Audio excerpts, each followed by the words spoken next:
악인에게서 성실함을 지키는 신앙인이라는 제목으로 말씀을 나누고자 합니다. 악인들이 의인들, 믿음을 가진 사람들을 괴롭히는 것이 상당히 참 어려운 문제입니다만, 그런 가운데서도 가장 문제가 되고 시험에 들 수 있는 것은 하나님에 대한 신실한 마음을 잃어버리는 것입니다. 악한 사람으로 말미암아 시험에 들어서 하나님을 멀리한다든지 교회를 멀리한다든지, 더 나아가서 악인들이 이 세상에서 출세하고 어떤 면으로는 부귀영화를 누리는 것처럼 보여서 그들에게 유혹되어 그들과 함께 어울리는 것, 그건 이단 사설에 빠지는 거나 마찬가지입니다. 그것이 신앙인들에게는 가장 큰 위험입니다. 그래서 오늘 본문 말씀에서는 악인들에게 흔들리지 아니하고 우리의 믿음을 지키자는 것입니다. 내가 진실하게 성실하게 그렇게 살아온 것을 끝까지 지키며 전진해 나아가자는 것입니다. 사실 마귀가 악인들을 통해서 유혹하는 것은 사람들에게서 돈을 빼앗아 가자고 하는 것도 아니고, 권력을 빼앗아 가자고 하는 것도 아니고, 왜냐하면 인간의 권력을 그 사탄 귀신이 무슨 의미가 있겠어요? 인간이 생활하는 데 필요한 돈이 귀신들에게 무슨 상관이 있겠어요? 그러나 그것을 빼앗아감으로 우리 마음을 녹여버리고 마음이 불안하고 좌절에 빠질 수 있도록 사실 마음을 흐트러 놓고 헝클이는 것입니다.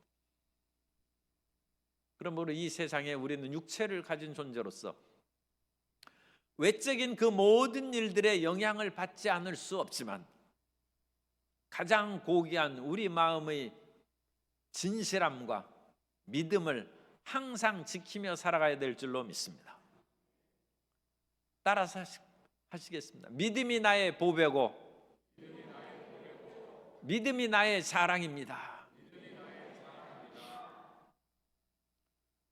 옛날 중국이 어지러울 때 소진이라는 사람이 우리가 연합해가지고 그 강한 진나라를 무찌르자고 외치며 다녔어요.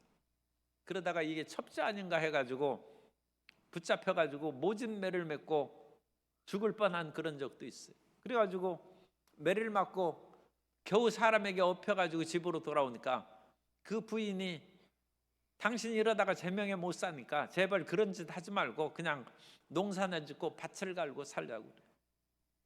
그러자 소진이 입을 싹 내밀면서 내 입에 혀가 있는지 한번 보라고 했어요. 그러니까 그 부인이 아니 혀가 그럼 있지 어디 가겠느냐고, 혀는 멀쩡하다고. 그러자 소진이 얘기합니다. 그 어리석은 자들이 내 다리를 분질러도 아무 소용없다는 거죠. 내 팔을 분지른다 할지라도 그것은 나의 가장 중요한 것을 꺾어버리지 못한 것이다. 나의 중요한 것은 이 새치혀라는 것입니다. 내가 이 새치혀로 천하를 그야말로 흔들며 살아갔는데, 그런데 예컨대 혀를 자르면 그 인생 끝나는 것이죠. 그런데 이 혀를 놔두고 다른 데를 모진 매를 해가지고 사람의 등에 업어가지고 나는 다시 일어설 수 있다. 왜? 나는 혀가 있기 때문에.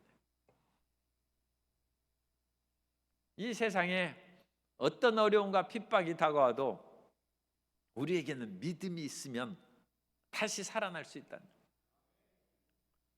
사마천이 그 유명한 사기 역사책을 쓰는데, 이 사마천이 적군을 자기 친구가 싸우러 나갔다가 적군에 투항했어요. 이게 배신자가 됐네. 사람들이 다 나쁜 놈이라고 할 때 사마천이 무슨 연유가 있어서 그렇겠지요 하고 자기 친구를 거들었어요. 그래가지고 왕의 진노를 받아가지고 사마천이 죽게 되었는데, 차마 죽이기는 아까우니까 탁월한 인재니까 궁형에 처했어요. 이 궁형은 거세를 하는 것입니다. 사마천이 거세를 당했어요. 다른 사람들은 아니 남자가 거세당하면 뭐하러 사느냐, 죽는 것이 낫지, 그렇게 할 수 있는데 사마천은 그게 문제가 아니라는 거예요. 나는 필력으로 사는 사람이고, 그러니까 꼭 손으로 뭐 글을 쓰는 건 아닙니다만 어쨌든 손을 사르면 내 인생이 끝나는 거지만 거세당하는 건 그건 별것도 아니라는 거예요. 그래서 사마천이 사기를 쓰는 거예요. 그래서 천추에 자기를 거세시킨 왕의 이름은 우리가 몰라도 사마천의 이름은 알만한 사람은 천하 이름이 다 안다. 정말로 중요한 것이 뭔지를 우리가 깨달아야 돼요. 정말로 중요한 것은 사마천에 있어서는 자기의 그야말로 지혜나 그 지혜의 글을 쓰는 손이 중요한 것이지 거세 그런 거 문제도 아니라는 거예요. 인생의 초점을 어디에 두고 사느냐에 따라서 우리가 시험에 들지 않냐고, 항상 강하고 담대하게 살아갈 수 있는데 우리 마음의 가장 중심의 추가 하나님께 대한 정직하고 사람에게 진실하고 말씀과 성령이 충만한 믿음에 두고 있으면 세상 일로 인하여 울고불고 탄식하고 주저앉지 않습니다. 그런 것은 문제도 아니라. 그런데 마귀가 악인들을 통해서 우리를 유혹하는 것은 이 세상의 외부적인 것들을 우리에게 많이 흔들어 놓고 빼앗고 그것으로 시험을 해서 저절로 우리 스스로 믿음을 포기하게 만드는 거예요. 우리 스스로 마음이 낙담해서 예배를 등한시하고 성경도 안 읽고 기도도 안 하고, 그러므로 그 마음에 믿음이 소멸되는 거예요. 그런데 그 이유는 세상의 물질과 권력과 지위와 건강과 여러 가지 그런 일들로 인하여 결국은 우리 마음 가운데 예수 그리스도의 십자가 보혈로 우리에게 넣어주신 믿음을 상실한, 이 믿음만이 십자가의 보배로운 하나님의 아들의 피로 우리에게 전해준 것이지, 예수님의 보혈로 우리에게 금덩이를 줄 수도 있죠. 그렇지만 예수님이 십자가 보혈로, 아니 그리스도의 피로 우리에게 금을 준다면 그 형편이 안 맞잖아요. 그만큼 금이 가치 있는 건 아니죠. 예수님이 십자가 보혈을 흘려서 우리에게 금을 준 것도 아니고 다이아몬드를 준 것도 아니고 그 십자가의 보혈로 우리를 승진시킨 것도 아니고 예수님의 보혈로 하나님에 대한 믿음을 우리에게 불어넣어 준 줄로 믿습니다. 그러면 그 지킬 만한 것보다 믿음을 지키는 것입니다. 그런데 그 악인들이 와가지고 아주 교만하게 하나님을 왜 두려워하고 하나님을 경외하느냐고 믿는 자들을 빈정대는 거예요. 그래서 악인의 죄가 그의 마음속으로 이르기를 그의 눈에는 하나님을 두려워하는 빛이 없다. 하나님을 두려워하지 않아도 이 멀쩡하게 살아가는 사람들을 보니까 사람들이 유혹을 받는 거예요. 그런 사람들이 금방 잘못되고 죽거나 벼락을 맞는다면 사람들이 하나님을 두려워하죠. 그런데 하나님을 두려워하지 아니하고 그와 같이 오만한 말을 하고 그러는데 여전히 살아있고, 심지어 악인의 형통을 노래한 시편에는 장수하기까지 하고 그들이 마음에 원하는 그 모든 것보다 소득이 더 넘친다. 그래서 믿음을 가진 사람들은 나는 지금 밥 달라고 기도하는데 악한 사람은 저와 같이 자기가 원하는 것보다 더 많이 돈을 벌고 그러는데 이게 어찌 된 것입니까? 그래서 그 믿음이 흔들려요. 믿음을 빼앗길 수 있다. 그러나 악인이 하나님을 두려워하는 마음이 없는 것은 그건 당랑거철이라는 옛 고사성어가 있어요.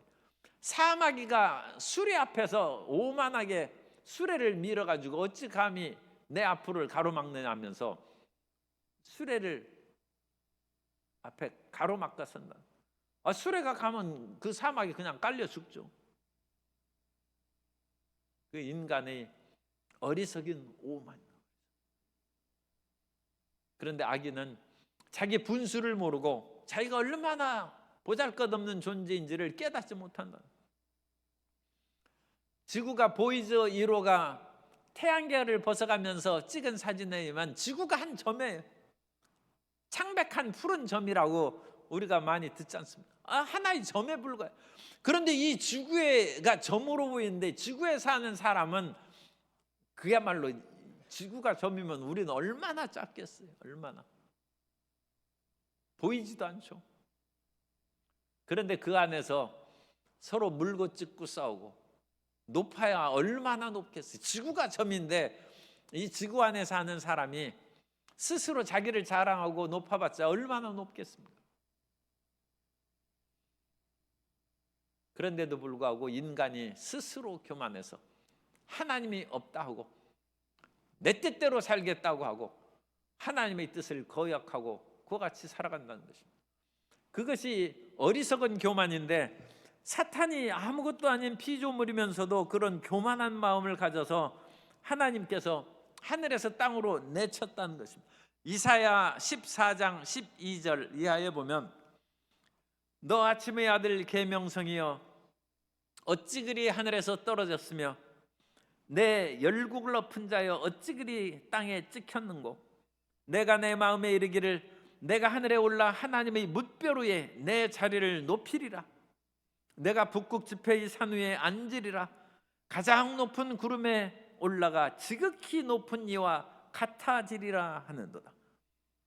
참 기가 막힌 생각을 하나의 그룹 천사에 불과한 사탄이 이와 같이 가장 높은 하나님 앞에 비기리라 그와 같이 혼자 설쳐대고 기고만장하니까 하나님이 그를 더럽게 여겨서 땅에 내쳐서 가장 땅의 공중으로 쫓겨나가고 이제 땅에 떨어지고 마지막에는 불못 가운데 사탄이 던져지는 것이 요한계시록에 기록되어 있습니다. 아기는 그야말로 하룻강아지 법무서운 줄 모르고 교만함에 빠지는데 우리는 하나님 앞에 겸손한 마음으로 주의 뜻을 따라 살아가야 될 줄로 믿습니다.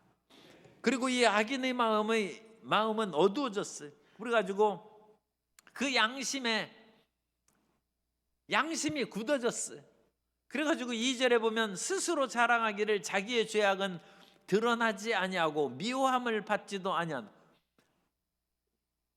양심이 굳어져가지고 자기 죄책도 없어요. 죄의식도 없고 또 자기가 하는 일들을 사람들이 어찌 알겠느냐. 사람들이 어찌 모르겠습니까? 그럼에도 불구하고 자기 자신은 다른 사람에게 죄악이 드러나지 아니하고 평안히 살 수 있다고 그와 같이 생각하는 거죠. 그러니까 양심이 굳어진 거죠. 양심이 화인 맞았다고 디모데전서 4장 2절에는 말씀하는데 자기 양심이 화인 낙인이 찍혔다는 거예요. 그러니까 소나 말을 자기 소유로 할 때 거기에 더 불로 달군 그런 쇠로 도장을 찍죠. 그건 낙인입니다. 양심이 그와 같이 낙인이 찍혀가지고 무감각하게 됐다. 무감각. 오늘날 이와 같이 무감각하게 된 사람들이 많이 그 뉴스에 나타나고 있어요. 옛날에도 그만큼 있었는지 그건 보도가 안 된 것인지 어쨌든 요즘에는 너무 그런 사람들이 많은 것 같아요. 자기가 하는 죄에 대해서 뻔뻔하고 죄의식도 없어요. 그런데 그것을 사람들이 왜 다 그렇게 마스크나 모자로 가려주는지 모르겠어요. 그 인권 보호 측면에서 이제 그렇게 하는 것으로 생각하는데 글쎄요, 그것이 꼭 올바른 인권 보호인지 아니면 그들의 그런 뻔뻔한 것을 오히려 감춤으로써 죄악을 조장하는 것인지 잘 알 수가 없어요. 양심이 화인 맞고 무감각해 된 사람들이 점점 그렇게 늘어나요. 악인들이 횡행하는 그런 세상이에요. 그리고 그 악인들의 특징은 입의 말에 그 입에서 나오는 말은 죄악과 속임이라 그는 지혜와 선행을 그쳤도다. 요즘에 시끄러운 그 사람 있죠. 그렇게 해서 그 무슨 펜싱 선수와 결혼 얘기도 나오는 그런 사람이 있는데 그 참 대단한 사기꾼이요. 며칠 전 신문에 보면 지금까지 한 3, 40년 동안 희대의 사기극을 펼친 사람들의 얼굴을 딱 사진에 실어놨더라고요. 그런데 이번에 그와 같이 이 펜싱을 또 모독하는, 내가 사람 이름을 얘기 안 하려고 했더니 또 이 공연이 그 펜싱을 나쁘게 얘기한 것처럼 들릴 수도 있습니다만, 그래도 사람 이름보다는 나으니까. 그래서 그런 그 사건에 있는 그 사람은 남성과 여성의 성별을 막 뒤바꾸면서 속이는데, 이건 보통 그 수단이 아니죠, 그죠? 보통 사람은 남자로 사기꾼 치거나 여자로 사기꾼을 이제까지는 그렇게 차려왔어요. 그런데 이 사람은 순식간에 남성으로 바뀌고 여자로 바뀌어가지고 사기를 치는데, 사람이 이게 기가 막히죠. 속아 넘어가지 않을 수 없어요. 심지어 그 사람을 속아 넘어간 사람들이 또 사례가 쭉 나오는데, 그 가운데는 사기꾼으로 교도소 구치소에 간 사람까지 속여먹는 거예요. 이 사기꾼이 왕이에요. 그래가지고 이 구치소에 있는 그 사기꾼들이 그 사람 분명히 여자라고 내가 분명히 그 목욕할 때 봤다는 거예요. 그런데도 불구하고 어찌 남자라고 하는지 기가 막히다.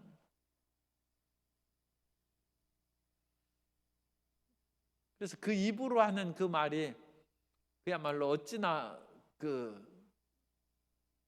사특하고 영악한지 사람들 다 속여넣는. 그래서 입에는 죄악과 속임이 가득한. 로마서 3장 13절 이하에 보면, 그들의 목구멍은 열린 무덤이요 그 혀로는 속임을 일삼으며 그 입술에는 독사의 독이 있고 그 입에는 저주와 악독이 가득하다고 그와 같이 말하고 있습니다. 그래서 그 거짓과 이 사기를 사람들이 이제 감당할 수가 없는 겁니다. 그리고 악인은, 우리가 항상 하나님의 말씀을 생각하듯이 악인은 항상 악을 생각하고 남을 어떻게 하면 속여먹나를 항상 생각해요. 그러니까 이 악인들을 굉장히 조심해야 돼요. 왜냐하면 악인은 다른 사람을 속여먹는데 기발한 아이디어를 끊임없이 만들어내고 그것을 실행할 수 있는 담대함, 그런 그 나쁜 담대함인데, 얼굴색 하나 안 변하고 그렇게 하는 것이죠. 그리고 사실 그 도박을 하는 사람들도 얼굴 표정이 바뀌면 그건 도박의 신이 못 돼. 포커페이스라고 해가지고 무표정하는, 그 사람이 좋은 패를 가졌는지 나쁜 패를 가졌는지 사람이 종잡을 수가 없어요. 그래야 어느 정도 이제 화투를 좀 한다고 할까요?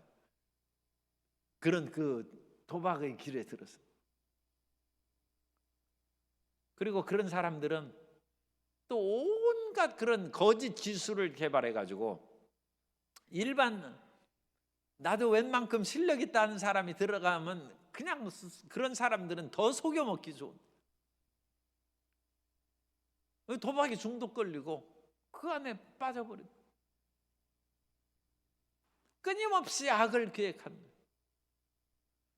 그래서 복 있는 사람은 그런 악한 계획에 빠지지 않는 것으로, 이게 시편 1편이 시편 전체의 그 서문의 시일 뿐만 아니라 전체를 총괄할 수 있는 그런 시의 역할을 수행하는. 그래서 시편 1편 1절에 보면, 복 있는 사람은 악인들의 꾀를 따르지 아니하고 죄인들의 길에 서지 아니하며 오만한 자들의 자리에 앉지 아니하고. 그런데 악인들은 항상 악인들의 꾀를, 악인들이 생각을 안 한다고 생각하면 오산입니다. 악인들이 생각을 많이 하는 거예요. 어떻게 하면 다른 사람을 속여먹고 나쁘게 하고 그들의 삶을 파멸시키고, 내가 그 안에서 자기 생각으로는 나의 지혜죠, 나의 지혜가 얼마나 놀라운 것인지 그걸 한번 드러내고 자랑할 수 있을까, 그것을 생각합니다.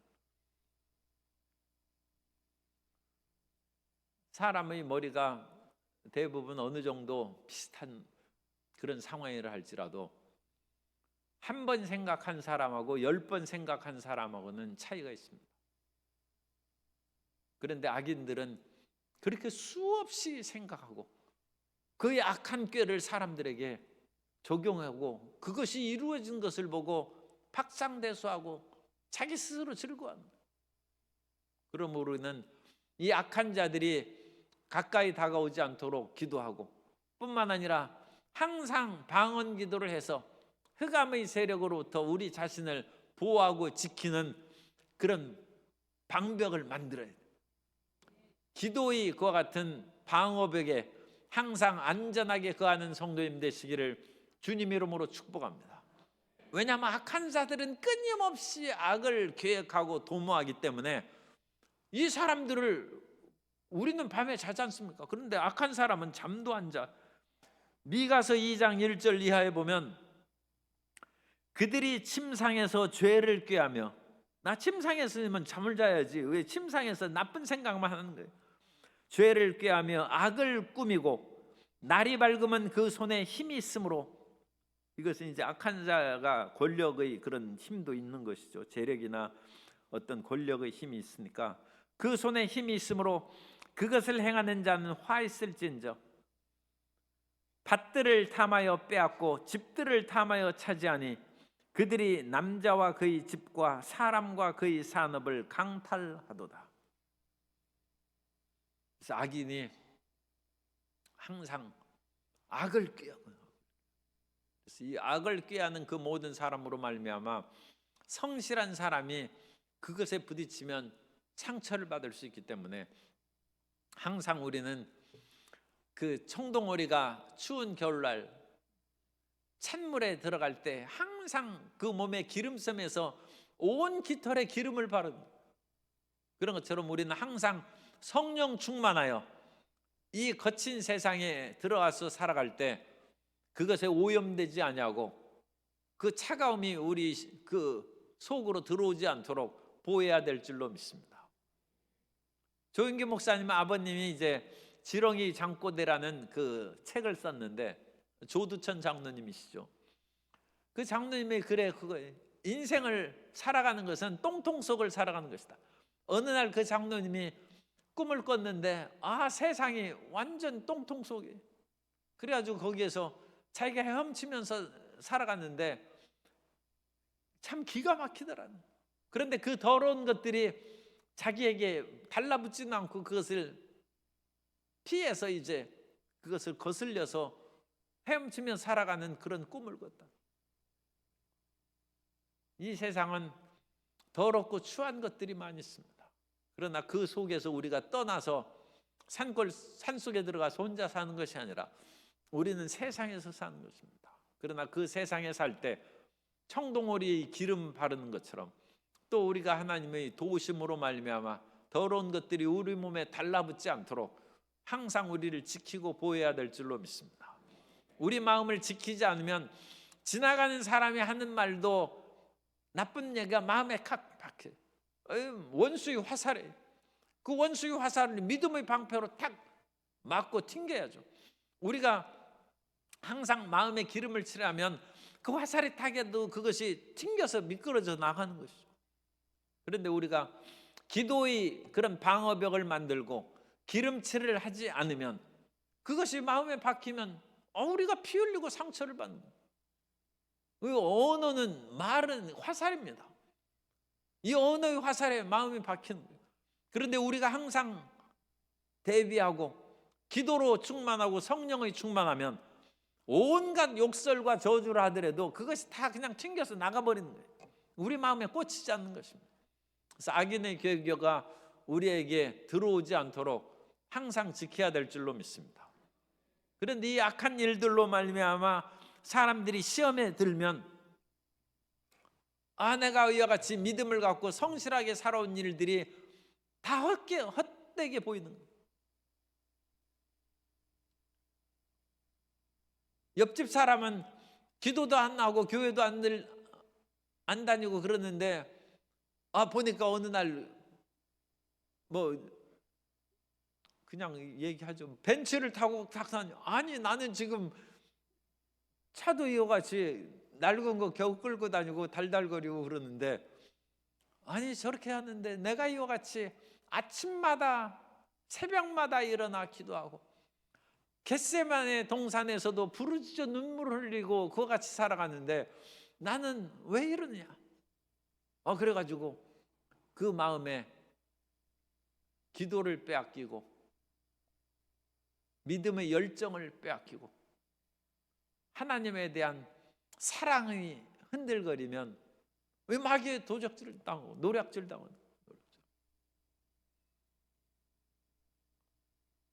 하나님의 은혜로 우리가 예수님을 믿었은즉 결코 이 세상의 일에 흔들리지 아니하고 더욱 하나님을 의지하며 찬양하며 살아가는 자녀가 되어야 될 줄로 믿습니다.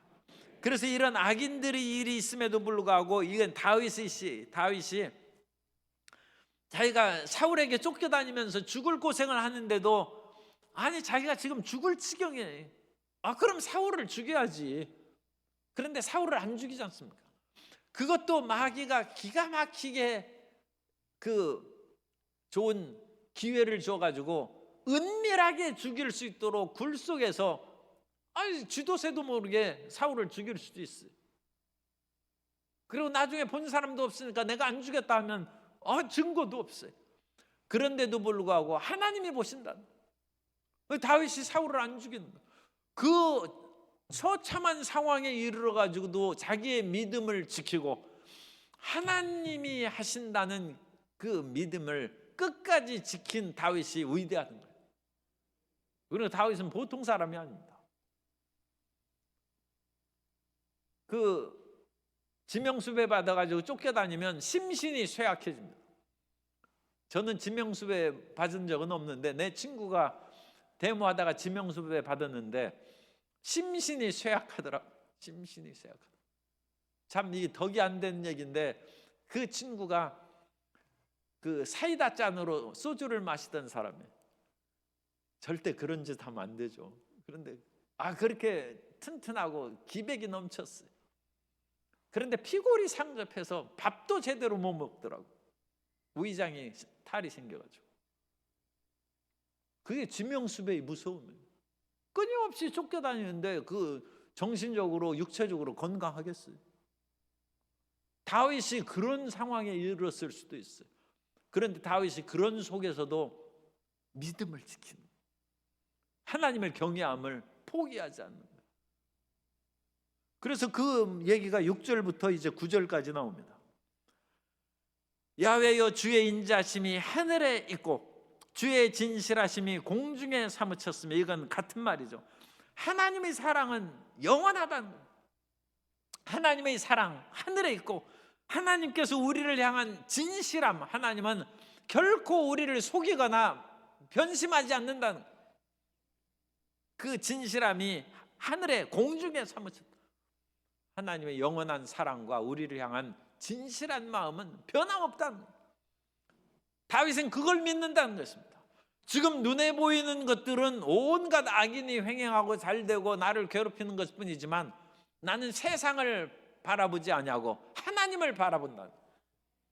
현실을 뚫고 영원한 하늘나라를 바라본다. 그러니까 다윗은 참 대단한 믿음이요 영안이 열린 사람이죠. 그리고 지금은 의로운 자가 도망다니고 핍박을 당하는데 그렇지 않다는 것입니다. 6절 주의 의는 하나님의 산들과 같고, 산이 흔들리지 않죠. 물론 산도 뭐 깎이는 때가 있지만 그래도 산은 변함없는 상징이죠. 그래서 인자요산이라고 했어요. 마음이 인자한 그런 사람은 산과 같이 변함없고, 지혜로운 자는 흐르는 강물과처럼 지자요수라고 했죠. 물과 같다고. 그래서 이 산은 변함없는 그런 것을 상징하는데, 하나님의 의는 지금 눈에 보이기에는 불의한 자들이 이기고 의로운 자가 핍박을 당하고 죽는 것처럼 보이지만 그것은 세상의 정의. 세상의 정의는 변덕이 많아요. 세상의 정의가 변덕 많은 가장 큰 증거는 빌라도가 로마법에 의해서 무지한 예수님을 십자가에 못 박는 거예요. 그게 세상의 정의예요. 왜 그러느냐? 세상의 정의는 로마의 안정과 평화뿐이에요. 그것을 위해서는 소요 사태가 일어나는 그 일을 막고자 무지한 예수님을 십자가에 못 박도록 언도하는 거예요. 세상의 의는 믿을 수 없습니다. 세상의 이런 것들은 이제 뭐 많지는 않지만 어쨌든 세상의 법정도 믿을 수 없는 때가 종종 나타난다는 것입니다. 그러나 하나님의 의는 하나님의 산들과 같고 하나님의 정의는 변함이 없습니다. 이 세상에서 정의가 무너진 것처럼 보이는 것은 세상의 얄팍한 정의가 무너진 것처럼 보이고, 하나님의 정의는 한 번도 무너진 적이 없습니다.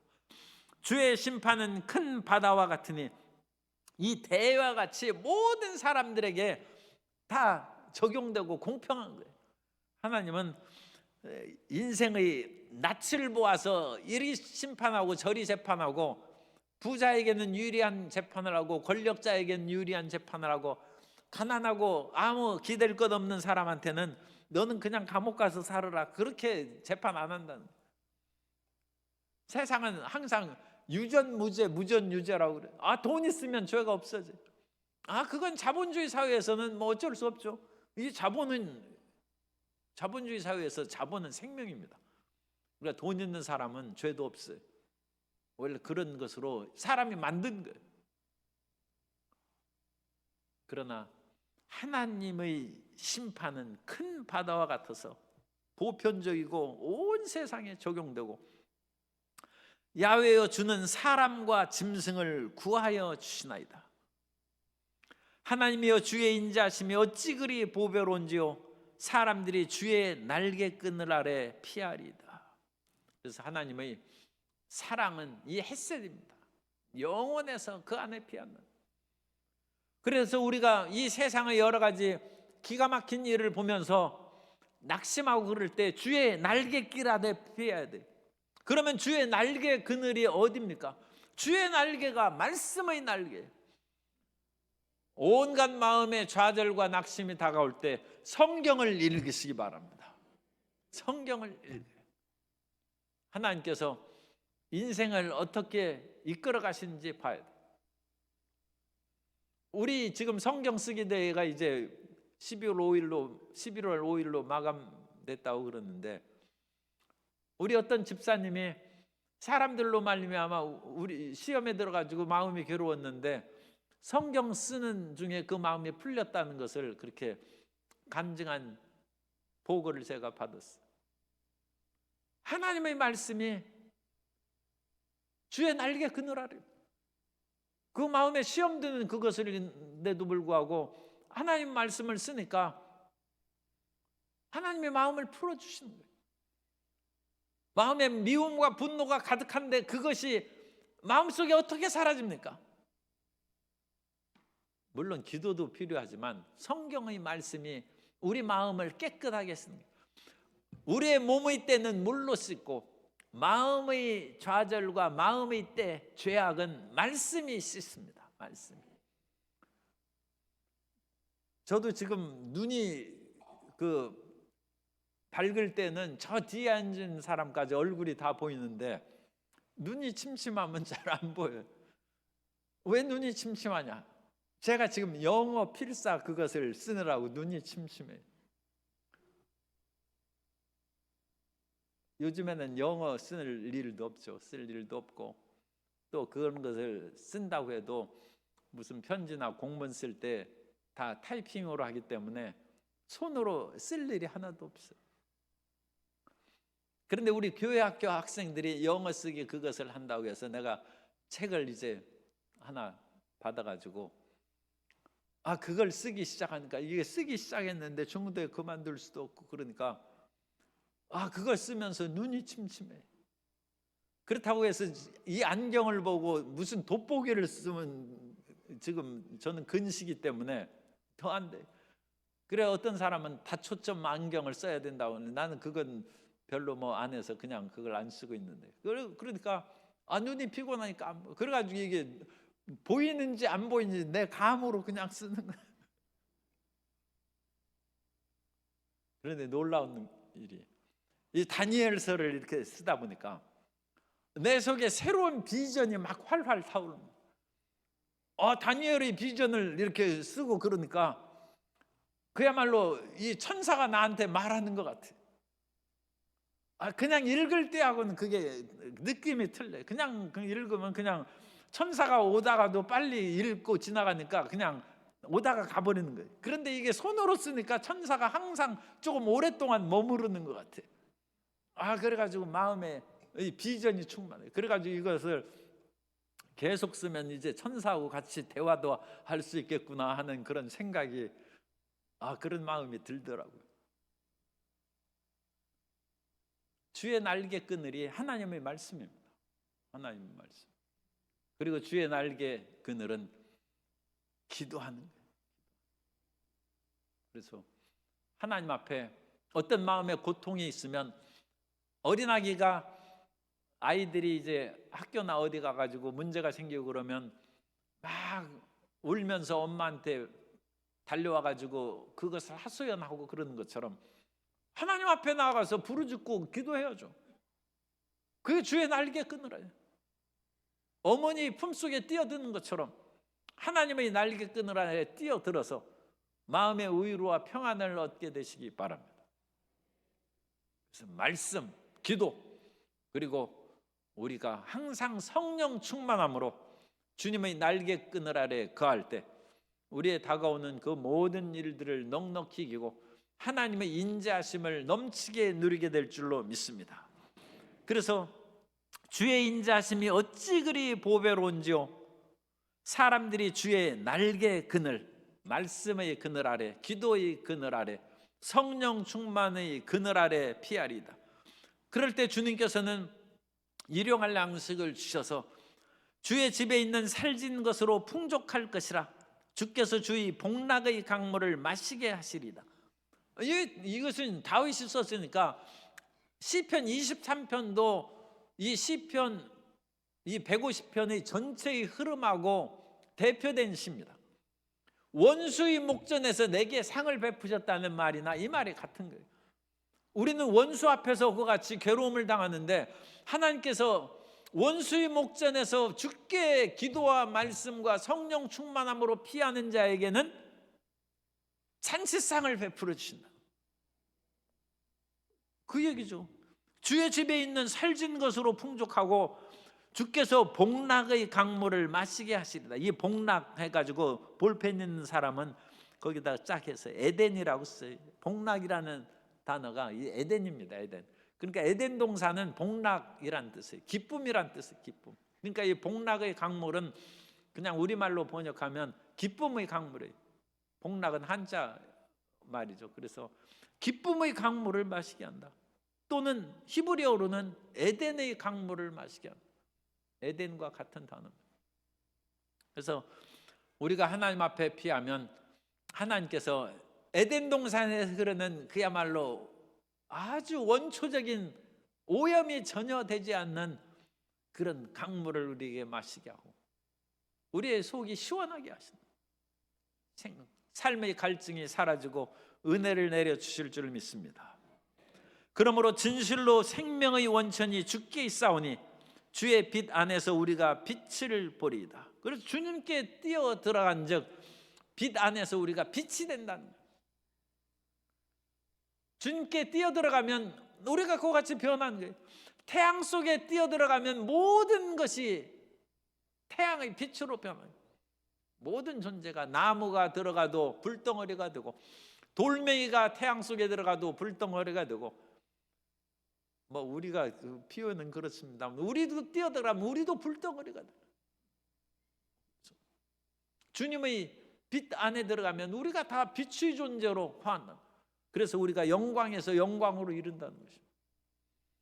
그러므로 세상에 악인이 우리의 성실을 빼앗아가려고 막 할 때 낙심하고 흔들리지 말고 주님의 날개끈을 아래 또는 주님의 품 안에 뛰어 들어가서 복락의 강물을 마시고 빛으로 변화되고 생명으로 풍성히 체험받는 하나님의 자녀들이 되시기를 주님의 이름으로 축복합니다.